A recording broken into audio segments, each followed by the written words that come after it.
오늘 2011년도 신년 주일 첫 번째 주일인데 오늘 창세기 12장 1절로 9절 말씀을 통해서 내가 내게 보여줄 땅으로 가라 라는 제목으로 하나님 말씀 증거하겠습니다. 우리가 신년을 맞이하면 여러 가지 좋은 결심들을 합니다.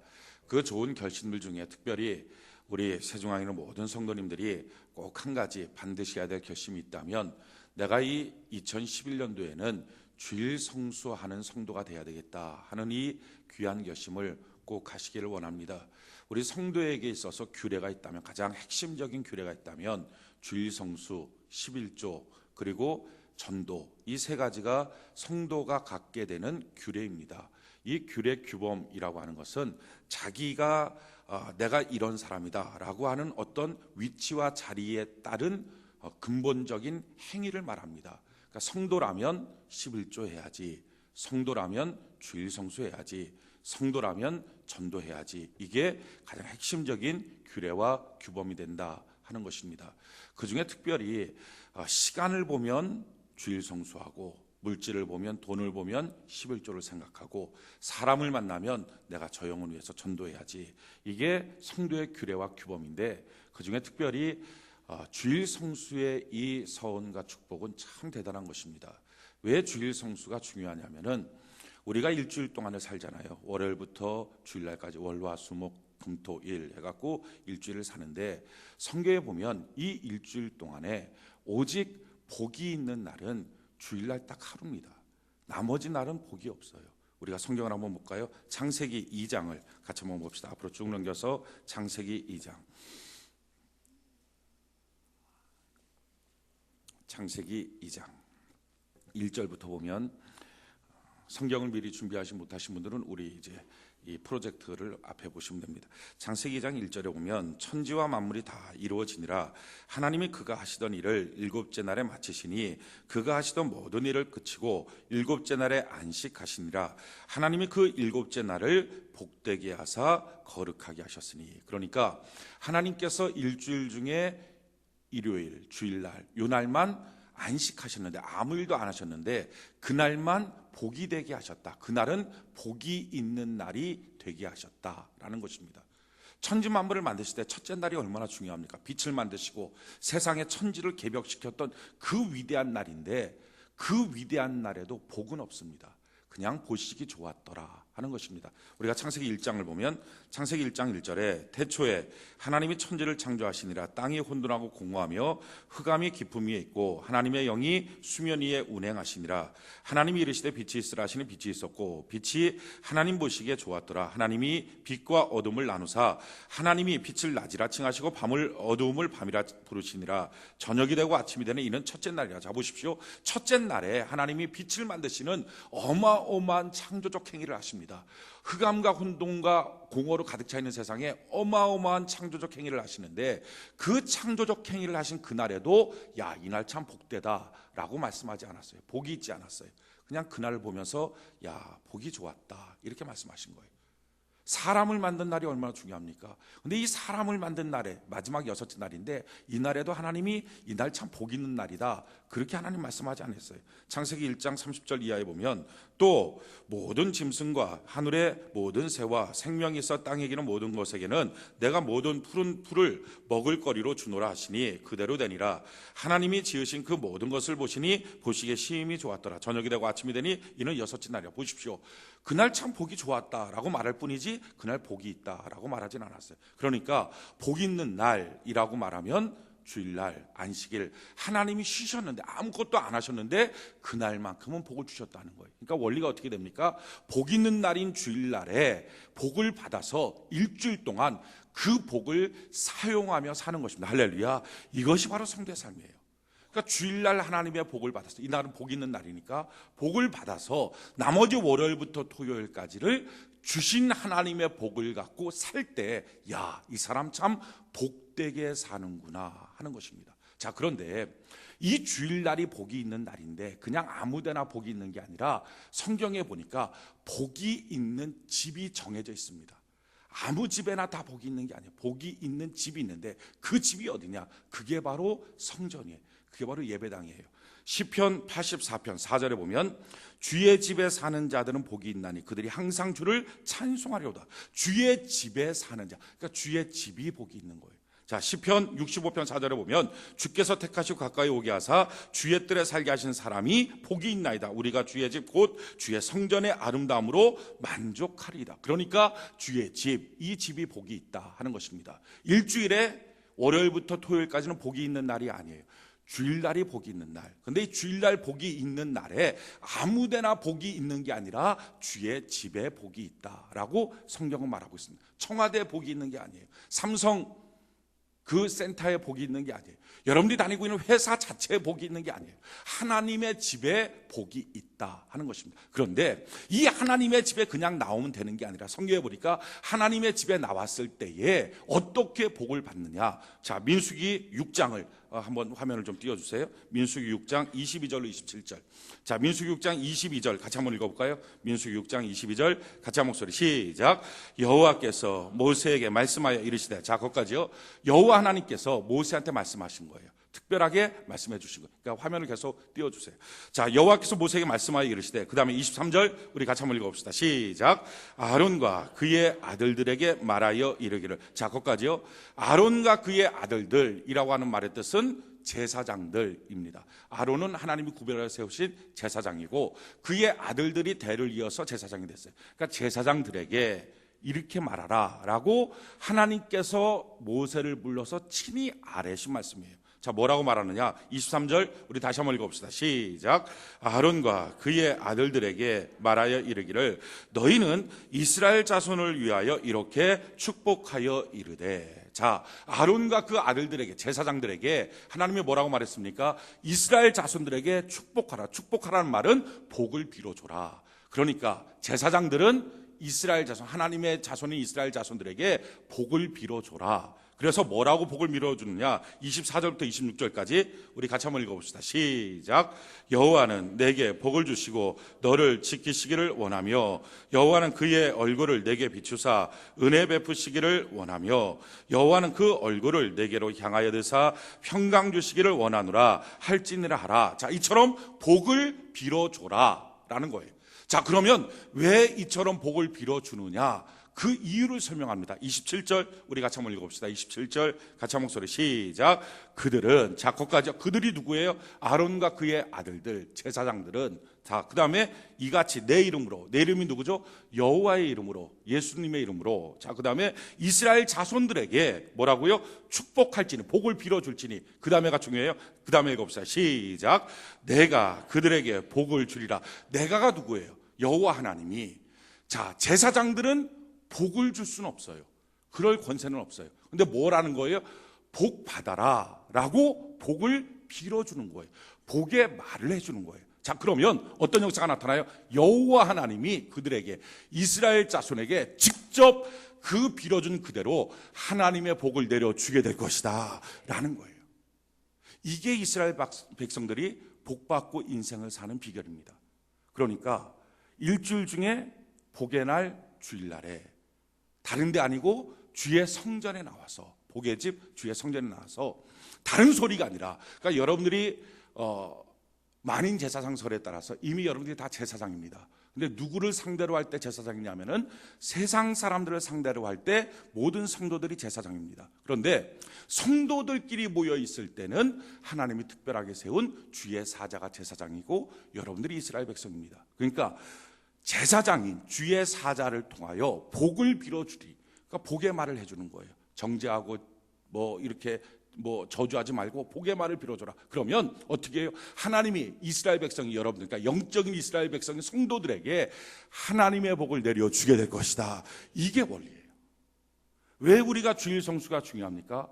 다른 나라는 복 있는 날 주일날에 복 있는 집 주의 집에 나와서 하나님 앞에 예배드리고 하나님이 세운 주의 사자를 통하여 복의 말을 들을 때 하나님이 그들에게 주신 그 말씀 그대로 복을 시행하여 주게 될 것이다. 그래서 그 복을 받으면 그 다음부터 어떻게 합니까? 일주일 동안에 받은 복이 있으니까 그 복을 갖고 사는 거예요. 월급을 받으면 받은 월급을 갖고 사는 것처럼 월급 받지 못하면 돈 없이 한 달을 참 궁색하게 보내는 것처럼 똑같은 거예요. 받은 복이 있으면 복되게 일주일을 살고, 받은 복이 없으면 복 없이 궁색하게 일주일을 사는 것입니다. 자, 그런데 여러분들이 지금 이 말씀까지 들었을 때, 근데 목사님, 지금 그 내용은 안식일에 관련된 내용 아닙니까? 구약시대 그 안식일이 금요일부터, 금요일 저녁부터 토요일 저녁까지인데, 그거를 지금 우리가 드리고 있는 주일날에 붙여서 설명하는 것은 좀 어불성설 아닙니까? 그건 안식일에 관련된 거지 주일날은 아니지 않습니까? 라고 성경을 조금 알고 있는 분들은 아마 그렇게 질문할 분들이 있을지 모릅니다. 그런데 아니에요. 성경을 조금만 더 읽어보면 그게 아니라는 걸 알아요. 이미 하나님께서 성경 가운데 나를 바꿨어요. 그 나와 있는 내용이 히브리서 4장의 내용입니다. 자, 히브리서 4장을 한번 띄워주세요. 히브리서 4장 4절로 8절. 히브리서 4장 4절에 보면 제7일에 관하여는 어딘가에 이렇게 일렀으되 하나님은 제7일에 그의 모든 일을 쉬었다 하였으며, 제7일 안식일날 하나님은 모든 것을 쉬셨다. 또 다시 거기에 그들이 내 안식에 들어오지 못하리라 하였으니, 그러면 거기에 들어갈 자들이 남아 있거니와 복음 전함을 먼저 받은 자들은 순종하지 아니함으로 말미암아 들어가지 못하였으므로 오랜 후에 다윗의 글에 다시 어느 날을 정하여. 자, 이게 무슨 말입니까? 이 내용이에요. 이 안식일법이라고 하는 것은 율법입니다. 율법이라는 말은 지키면 복을 받지만 안 지키면 저주를 받습니다. 그래서 구약 성경 느헤미야에서 보면 이스라엘 백성들이 안식일법을 지켜야 되는데 안 지키니까 나라 전체가 망해버린 거예요. 그러니까 어마어마한 저주가 있는 거예요. 그러니까 안식일법을 지키지 않으면 나라가 망하고 사업이 망하고 가정이 망하고 이런 어마어마한 저주가 있는 게 율법, 안식일법입니다. 근데 하나님은 안식일을 주신 이유는 우리에게 복을 주시기 위해서 주셨는데, 사람들이 자꾸 자기의 정욕대로 사니까 안식일법을 지키지 않아요. 그러니까 복 받아야 될 날에 저주를 받는 거예요. 안 되겠다.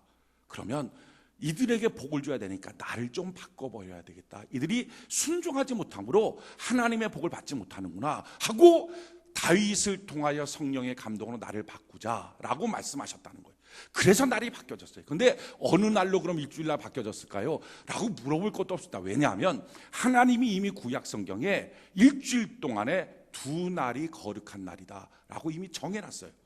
제7일이 거룩하고 첫 번째 날이 거룩하다라고 정해놨어요. 그래서 민수기 28장 18절에 보면 그 첫날에는 성회로 모일 것이 아무 일도 하지 말 것이며, 민수기 28장 25절에 일곱째 날에도 성회로 모이고 아무 일도 하지 말라. 그러니까 일곱째 날인 안식일도 성회로 모인다.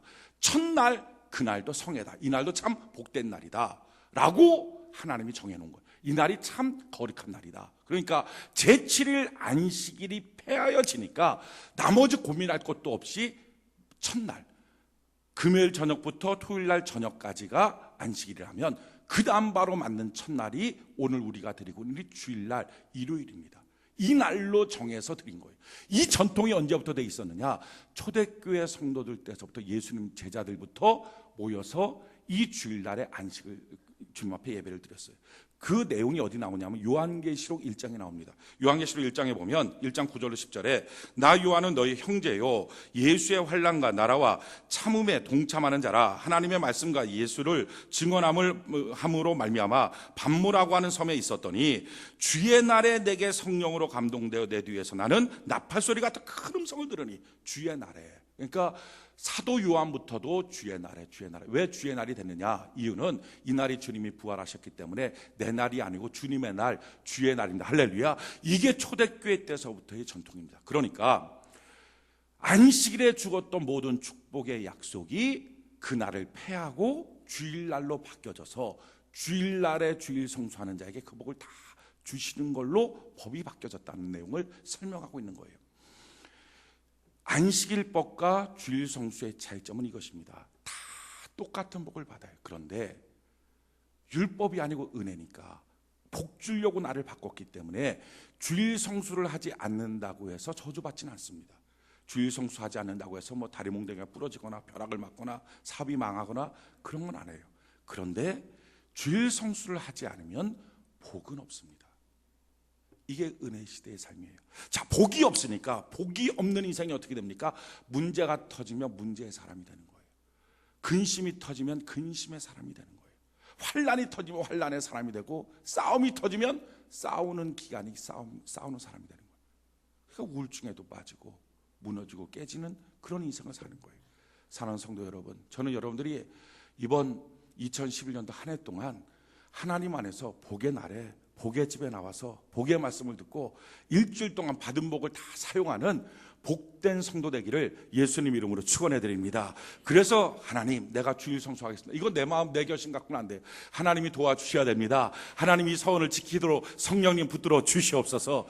오늘 이 거룩한 주의 날에 결심하고 1년 내내 주일 성수하는 은혜가 있기를 예수님 이름으로 축원해 드립니다. 자, 오늘 말씀은요, 창세기 12장의 말씀이에요. 창세기 12장. 이 창세기 12장의 내용은 믿음의 조상인 아브라함을 하나님이 부르시는 장면이 소개되고 있습니다. 자, 12장 1절 2절 우리 같이 한번 목소리 한번 읽어봅시다. 창세기 12장 1절 2절 같이 한 목소리 시작. 여호와께서 아브라함에게 이르시되 너는 너의 고향과 친척과 아버지의 집을 떠나 내가 내게 보여줄 땅으로 가라. 내가 너로 큰 민족을 이루고 내게 복을 주어 내 이름을 장대하게 하리니 너는 복이 될지라. 자, 하나님이 아브라함을 부르십니다. 근데 왜 부르십니까? 2절에 보니까 큰 민족 이루고 복을 주어 내 이름 창대케 하고 너에게 복을 주기 위해서 내가 너를 부른다. 하나님의 부르시는 모든 이유와 목적은 복 주시기 위하여 우리를 부르시는 줄로 믿습니다. 예배를 왜 초청하십니까? 하나님의 복 주시기 위해서. 왜 성경 보라고 하십니까? 복 주시기 위해서. 복 있는 사람은 악인의 꾀를 따르지 않고 죄인의 길에 서지 않고 오만한 자의 자리에 앉지 않고 오직 여호와의 율법을 즐거워하여 그 율법을 주야로 묵상하는 자로다. 저는 시냇가에 심은 나무처럼 시절을 쫓아 열매를 맺는다. 왜 하나님이 우리 보고 말씀 보고 날마다 성경을 가까이 하라 그러느냐, 아침에 일어나면 큐티하라 그러느냐. 이유는 그런 삶을 살면 사시사철 시들지 않는 인생, 하나님 안에서 길을 발견할 수 있는 인생을 산다는 거예요. 하나님이 우리에게 예배드리도록 한 것, 주일 성수하도록 한 것, 우리에게 이런 어마어마한 복을 주시기 위해서. 여러분, 주일 성수의 축복이라는 것이 뭐냐면은 이사야 58장 13절로 14절에 보면 한번 띄워주실래요? 이사야 58장 13절로 14절 우리 같이 한번 읽어볼까요? 13절 같이 한번 읽어봅시다. 시작. 만일 안식일에 내 발을 금하여 내 성일에 오락을 행하지 아니하고 안식일을 이끌어 즐거운 날이라 여호와의 성일을 존귀한 날이라 하여 이를 존귀하게 여기고 내 길로 행하지 아니하며 내 오락을 구하지 아니하며 사사로운 말을 하지 아니하면, 자, 뭐라고 말해요? 이 안식일날 주일날을 참 거룩한 날이다, 존귀한 날이다, 내가 하나님 때문에 기쁩니다, 내가 하나님을 기뻐합니다 하는 마음을 갖고 사사롭게 행하지 않고 자기 길로 행하지 않고, 자기 길로 행하지 않는다는 것은 자기 계획대로 자기 생각대로 자기 감정대로 행하지 말고 라는 뜻이에요. 어떤 사람은 감정대로 예배를 피하고 어떤 사람은 자기의 스케줄대로 예배를 피하고 자기 하고 싶은 대로 인생을 삽니다. 그렇게 하지 말고 이 거룩한 날 주님의 날이라고 생각하고 주 앞에 나와라. 그러면 제일 첫 번째 14절 우리 같이 한번 읽어볼까요? 14절 같이 한 목소리 시작. 내가 여호와 안에서 즐거움을 얻을 것. 작곡까지요. 제일 처음에는요, 이렇게 하나님께 기대하고 하나님 앞에 나오면 어떤 역사가 나타나요? 여호와 안에서 즐거움을 얻습니다.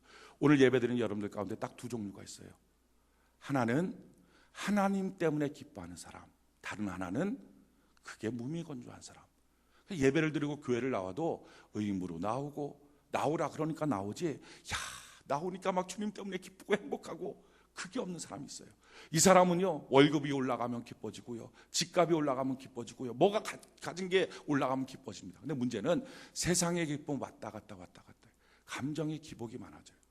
근데 예수님 때문에, 하나님 때문에 기뻐하는 사람은 항상 기뻐하는 은혜와 능력이 넘치게 되는 줄로 믿습니다. 이게 주일날 주님 앞에 나와서 하나님 내가 예배드립니다.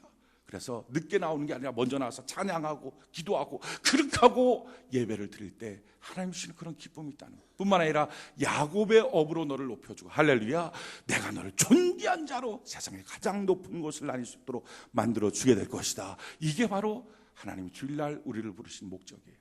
주일날 우리 보고 오라고 하는 것, 이 추운 날씨에 오라고 하는 것, 내가 너희 이런 복을 준다.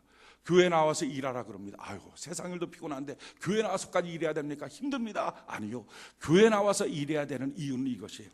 골로새서 1장 24절 25절에 보니까 나는 이제 너희를 위하여 받는 괴로움을 기뻐하고 그리스도의 남은 고난을 그의 몸된 교회를 위하여 내 육체에 채우노라.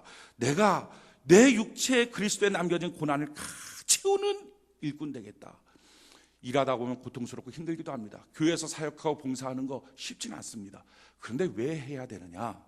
25절에 보니까 내가 교회의 일꾼 된 것은 하나님이 너희를 위하여 내게 주신 직분을 따라 하나님의 말씀을 이루려 함이니라.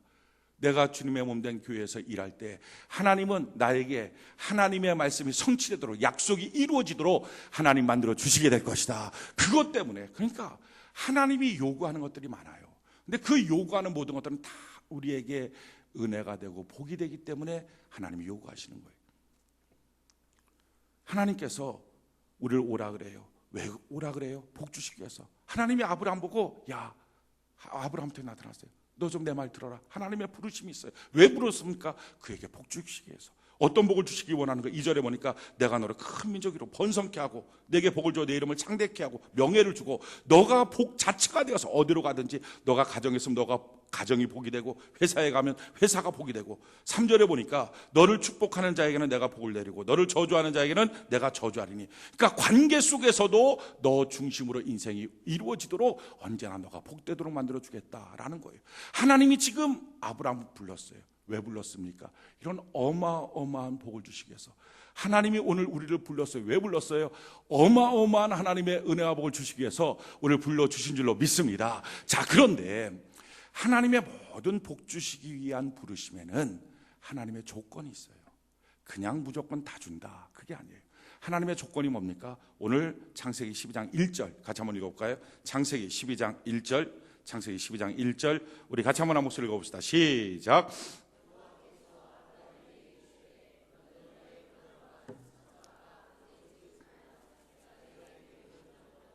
할렐루야. 지금 하나님이 아브라함한테 뭐라고 말해? 야, 아브라함아, 너는 너의 고향, 친척, 아버지 집을 떠나서 내가 내게 보여줄 땅으로 가라. 그러면 이런 어마어마한 하나님의 복을 너에게 줄 거야. 우리도 마찬가지예요. 하나님이 우리에게 복을 주시기 위해서 우리를 부르실 때 하나님의 조건이 있다고요. 지금 아브라함한테 주신 조건이 뭐예요? 너 아버지 집 떠나, 너 친척 떠나, 너 고향 떠나. 이게 떠나라는 거예요. 이거는 관계 단절을 말하는 게 아닙니다. 만약에 이것이 하나님이 너 부모하고 관계 단절해 끊어버려, 그랬다면 에베소서 6장에 너의 부모를 주 안에서 공경하라, 이 말씀과 배치됩니다. 여러분, 하나님의 말씀은 말씀끼리 절대로 부딪히지 않아요. 그러니까 갈등하고 부딪히는 건 사람이 잘못 본 거예요. 지금 이 말씀은 너 아버지랑 관계 끊어, 그게 아니에요. 그러면 이 말씀을 주신 배경 이유가 뭡니까? 바로 그 전절에 나와요. 창세기 11장 31절 32절 우리 볼까요? 창세기 11장 31절 32절 우리 같이 한번 목소리 읽어봅시다. 시작. 데라가 그 아들 아브라함과 하란의 아들인 그의 손자 롯과 그의 며느리 아브라함의 아내 사레를 데리고 갈대아인의 우르를 떠나 가나안 땅으로 가고자 하더니 하란에 이르러 거기 거류하였으며 데라는 나이가 205세가 되어 하란에서 죽었더라. 자, 보십시오. 갈대아 우르에서 떠난 것은요, 아브라함 혼자 떠난 게 아니라 그 아브라함의 아버지였던 데라가 가족들을 이끌고 같이 떠난 것입니다. 그러고 나서 지금 창세기 12장에 보니까 하나님이 다시 아버지가 죽은 하란 땅에서 야, 너 가나안 땅으로 가야지 하면서 아버지 집을 떠나라고 말한 거예요. 이 내용이 어디에 소개되고 있냐면 사도행전 7장에 보니까 7장 2절로 4절에 보면 스데반이 이르되 여러분 부영들이여 들으소서, 우리 조상 아브라함이 하란에 있기 전 메소포다미에 있을 때에 영광의 하나님이 그에게 보여 이르시되 내 고향과 친척을 떠나 내가 내게 보일 땅으로 가라 하시니 아브라함이 갈대아 사람의 땅을 떠나 하란에 거하다 그의 아버지가 죽음에 하나님이 그를 거기서 너희 지금 사는 이 땅으로 옮기셨느니라. 그러니까 아브라함은 2번 하나님의 음성을 들은 거예요. 갈대아 우르에 살 때 아버지 데라와 아브라함이 같이 야, 이 땅 떠나야 된다, 떠나라. 그때 데라가 듣고 아브라함이 듣고 난 다음에 그렇지, 이 땅은 바벨탑이 있는 땅이야, 이 땅은 하나님 앞에 참 진노받을 땅, 저주받을 땅이야, 우리 이 땅 떠나자 하고 떠난 거예요. 그럼 떠나서 하나님이 보여주시는 가나안 땅까지 가야 되는데 안 가고 하란쯤 중간쯤 가니까 노구에 몸을 움직이니까 힘이 든 거예요. 아유, 야, 힘들다, 야, 여기서 좀 쉬었다 가자, 여기다 좀 장막 치고 가자. 장막 쳤어요. 그럼 쉬고 난 다음에 몸 추스리고 가야 되잖아요. 근데 안 가고 어떻게 합니까? 아버지 떠나야죠. 에이, 내년에 가자. 아버지 떠나야죠. 다음 달에는 꼭 가자. 아버지 떠나야죠. 내일 꼭 가자. 안 가는 거예요. 계속 미뤄요. 언제까지 미뤘느냐? 죽는 날까지 미룬 거예요.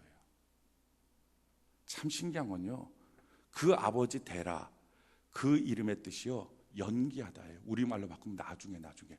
이게 진짜 그 아버지 이름인지 아브라함이 붙인 이름인지 모르겠는데, 아버지 가요, 나중에. 아버지 가요, 나중에. 여러분, 신앙생활은요, 하나님 일은 나중에 미루다 보면요, 해야 된다는 건 알아요. 그렇지, 해야지. 근데 나중에 좀 정리되고 좀 몸추스리고 좀 되고, 그러나 나중에 하다 보면 사람이 죽는 날까지 안 합니다.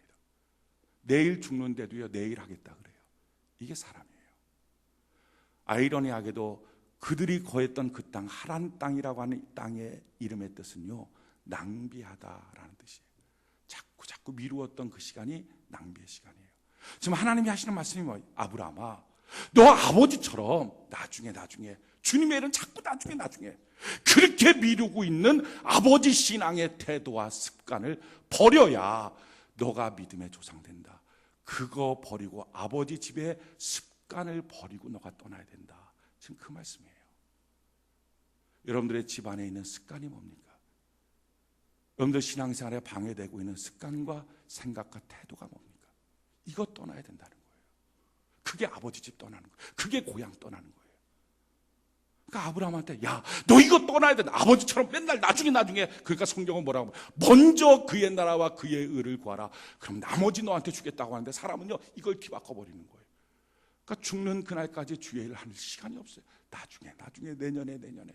아마 여러분들도, 이건 내년에 하자. 이건 다음 달에 하자. 이건 다음 주부터 시작하자. 그런 것들이 있을 거예요. 아니요. 그런 습관에서 떠나야 너가 하나님의 사람 된다.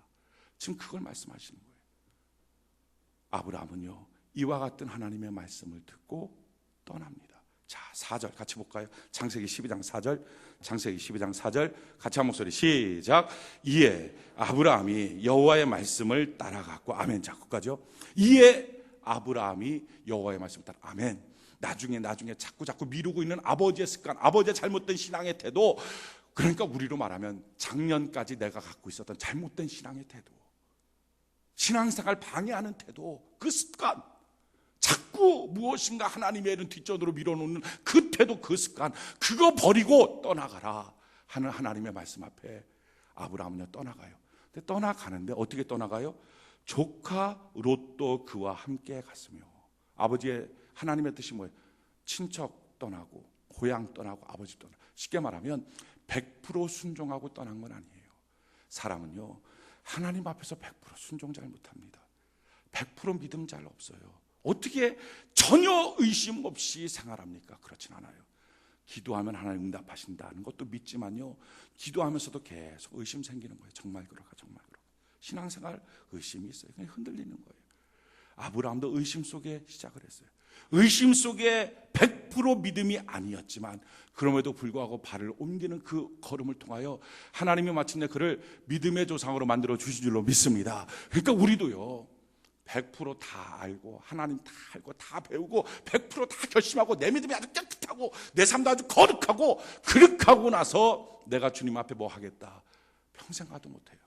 그냥 지금 할 수 있는 것, 거기서부터 조금씩 하나님 앞에서 서원하고 헌신하고 결심하고 결단하고 시작하는 은혜가 있기를 예수님 이름으로 축원해 드립니다. 자, 그렇게 하고 출발한 거예요. 출발해서 하나님이 보여주시는, 지금 하나님이 가라고 하는 가나안 땅까지 간 거예요.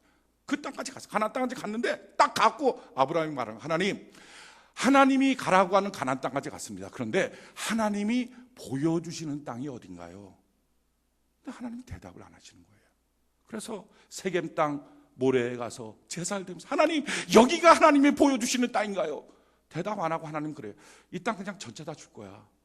아니요, 하나님이 보여주시는 땅이 있다 그랬잖아요. 말씀을 안 하세요. 그 다음에 아브라함 또 가는 거예요. 베델 가고서, 하나님, 여기가 하나님이 보여주신 땅인가요? 말씀을 안 하시는 거예요. 여기가 또 아닌가 보다 하고서 쭉 내려가요. 내려가다가 애굽까지 내려갔어요. 아이고, 거기서 그냥 난리를 만나고 난 다음에, 야, 여긴 아닌가 보다. 다시 올라와요. 올라와서 베델에서, 하나님 또 여긴가요? 말씀을 안 하십니다. 헤매고 왔다 갔다 하다가 헤브론 땅으로 가요. 하나님 여긴가요? 말씀을 안 하세요. 그렇게 하다가 마침내 헤브론 땅에서 아들을 낳습니다. 100살에 하나님이 주신 이삭을 낳고 난 다음에 20년 정도의 세월이 흘렀어요. 그러니까 하나님이 아브라함을 부르는 다음 45년 만에 하나님께서 말씀하세요. 야, 내가 너한테 이제 보여주는 땅으로 너가 아들 데리고 가 라고 말씀해요. 그 땅이 어디냐? 그게 창세기 22장에 나와요. 창세기 22장으로 한번 갑시다. 창세기 22장. 창세기 22장. 창세기 22장 1절 2절. 창세기 22장 1절 2절. 1절 2절 같이 한 목소리 시작. 그 일 후에 하나님이 아브라함을 시험하시려고 그를 부르시되 아브라함아 하시니 그가 이르시되 내가 여기 있나이다. 여호와께서 이르시되 내 아들 내 사랑하는 독자 이삭을 데리고 모리아 땅으로 가서 내가 내게 일러준 한 산 거기서 그를 번제로 드려. 하나님이 처음으로 가나안 땅에서 내가 일러주는 그 땅, 그 산, 보여주는 땅, 그걸 가르쳐줘요. 거기에 갈 때 너 독자 이삭 데리고 올라가라. 거기서 이삭을 제사로 드리라. 올라갔어요. 모리아 산까지 올라가고 난 다음에 장작을 딱 피고 이삭을 결박하고 난 다음에 너를 제물로 바치겠다. 칼로 딱 대려고 하는 순간에 하나님이 아브라함아 너 독자 아들 이삭 상하게 하지 마라. 너 뒤에 수양이 있다. 그거 갖고서 제사를 드려라. 그렇게 하고 난 다음에 하시는 말씀이 뭐예요? 11절 12절 창세기 22장 11절 12절 우리 같이 한번 읽어볼까요? 11절 12절 같이 한 목소리 시작. 여호와의 사자가 하늘에서부터 그를 불러 이르시되 아브라함아 하시는지라. 아브라함이 이르되 내가 여기 있나이다 하매 사자가 이르시되 그 아이에게 내 손을 대지 말라. 그에게 아무 일도 하지 말라. 내가 내 아들 내 독자까지 내게 아끼지 아니하였으니 내가 이제야 내가 하나님을 경외하는 줄 아노라. 하나님 뭐라고 말해요? 45년 만에 처음으로 하나님이 아브라함한테 이제야 내가 원하는 그 땅에 너가 왔다. 지금 그거예요. 내가 보여주는 그 땅에 지금 너가 거기 서 있구나. 그게 모리아 땅이었어요. 아마 여러분들이 생각할 때 야, 사람 데려다 놓고 훈련시킨 게 45년 훈련시키냐? 그럼 난 예수 믿고 난 다음에 지금 얼마 안 됐는데 앞으로 죽도록 훈련만 하냐? 아니에요. 그렇게 길게 훈련시키는 게 문제가 아니라요, 하나님은 아브라함을 75년 기다렸어요. 만세전에 그를 택정하시고 그가 태어나고 난 다음에 75세가 될 때까지 그 가냘픈 믿음이라도 갖는 그 순간까지 하나님이 아브라함을 기다리고 있다가 믿음 갖는 순간에 하나님이 나를 따라와라 보여주시고, 그리고 그로 하여금 하나님이 원하는 그곳에 쓸 때까지 훈련시키다가 마침내 45년 만에 너가 이제야 내가 기다리는 그 땅이 왔거든. 내가 기다리고 있었어. 그 땅이야. 바로 여기서 내가 너를 만날 거야. 그러고 난 다음에 여호와 이레의 하나님, 하나님이 모든 걸 준비하시는 축복의 사람, 믿음의 사람으로 아브라함을 딱 만들어 주시는 거예요. 여러분, 그 모리아 땅이 뭐예요? 하나님이 그토록 원하시는 내가 내게 보여주는 그 산, 그 땅, 그 모리아 땅이 뭐예요? 그게 아브라함만 부르는 게 아니에요. 성경의 위대한 인물들은요 다 그 땅으로 불렀어요. 다윗도 하나님이 그 땅으로 불렀어요. 자, 역대상 볼까요? 역대상 22장 1절에 보면 다윗이 이르되 이는 여호와 하나님의 성전이요 이는 이스라엘의 번제단이라 하였더라. 이게 무슨 말이냐면은 다윗이 범죄했어요. 범죄하고 난 다음에 오르나니 타작마당에 올라가서 하나님 앞에 번제의 제사를 딱 드리려고 하는데 하나님의 임재가 나타나요. 야, 여기가 하나님의 번제단이네요. 여기서 하나님 만나네요. 여기가 하나님의 성전이네요. 하나님이 다윗에게 오라고 했던 그 땅이 바로 모리아 땅, 하나님의 번제단, 오르나니 타작마당. 그리고 그 땅에 솔로몬도 보내는 거예요. 역대하 3장 1절에 보니까 솔로몬이 예루살렘 모리아 산에 여호와의 전 건축하기를 시작하니 그곳은 전에 여호와께서 그의 아버지 다윗에게 나타나신 곳이요 여부 사람 오르나니 타작마당에 다윗이 정한 곳이라. 솔로몬도 보내서 거기가 하나님의 성전으로 세워지는 거예요. 여러분, 45년 훈련시켜서 하나님이 아브라함한테 너 정말 여기 있구나, 내가 원하는 이 땅에 너가 있구나 라고 말한 그 땅이 뭡니까? 그게 성전이에요. 그곳이 뭐예요? 하나님 앞에 예배드리는 곳이에요. 여러분, 우리 훈련시켜서 하나님이 뭘 보기를 원하십니까? 야, 너가 정말 나를 향하여 예배하고 있구나. 예배의 자리에 왔을 때 하나님은 너가 정말 여기 있구나, 너가 이제야 여기 있구나, 하나님 그렇게 보고 있는 거예요. 예배 갈 때 그냥 갑니까? 아니에요. 독자 아들 이삭 데리고 올라가라는 거예요. 여러분들이 사업해야죠. 아들 때문에. 여러분들이 직장생활 열심히 돈 버는 거 왜 봅니까? 자녀 때문에. 그거 먹여 살리려고, 그거 자랑해 하려고. 자기 꿈과 소망 전체가 뭐예요? 그게 자녀예요. 그 자녀 데리고 올라가서 예배의 재단에 다 묶어버리라는 거예요. 지금 여러분들의 자녀는 어디 묶여 있습니까? 그거 아무데나 자유롭게 펼쳐다니고 다니면 나중에요, 부모가 거기에 묶여서 끌려다니는 거예요. 자녀 문제 때문에 정신 못 차리고 헤매고 다니는 거예요. 하나님이 보기를 원했던 바로 그곳 모리아산. 야, 이제야 너가 왔구나. 이제야 내가 너를 여기서 만나는구나. 여러분, 왜 이 모리아산이 중요합니까? 왜 하나님은 거기로 오게 하십니까? 이유는요, 모리아라고 하는 이름의 뜻이 하나님의 관점이라고 하는 뜻이에요. 예배드리기 전에는요, 다 자기 관점으로 삽니다. 자기 관점으로 사니까요, 자기 문제가 가장 큰 문제예요. 몸 피곤하면 아유, 이렇게 피곤한데 예배를 어떻게 드려? 부부싸움하거나 하면 이 마음 상했는데 어떻게 예배를 드려? 돈 문제 생기면 아이고, 이 급한 일 생겼는데 어떻게 예배를 드려?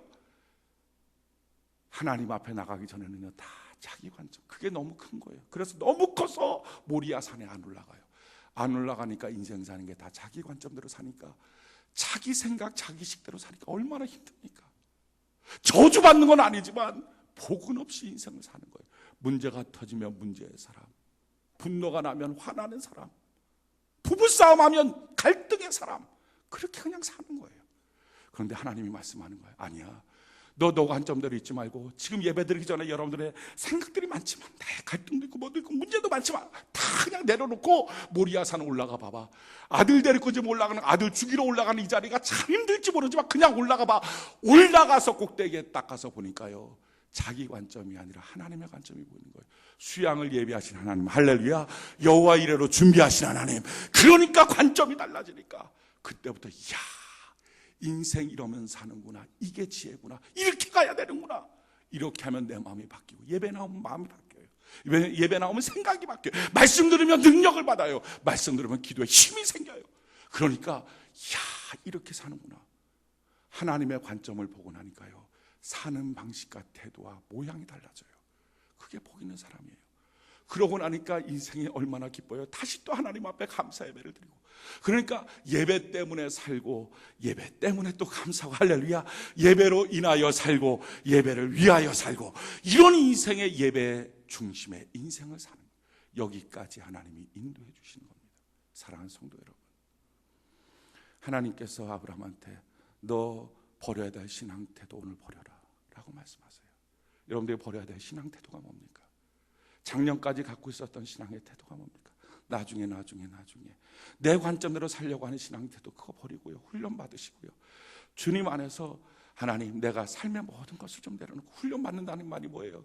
뭐 기도하는데 부르짖고 뭐 주여 3번 누가 더 세게 부르느냐, 그게 훈련이 아니라 진짜 훈련이 이겁니다. 삶의 여러 가지 어려운 문제 많이 있지만 예배보다 그거 앞세우지 말고 내려놓고, 예배 시간 되면 그냥 올라가라, 할렐루야.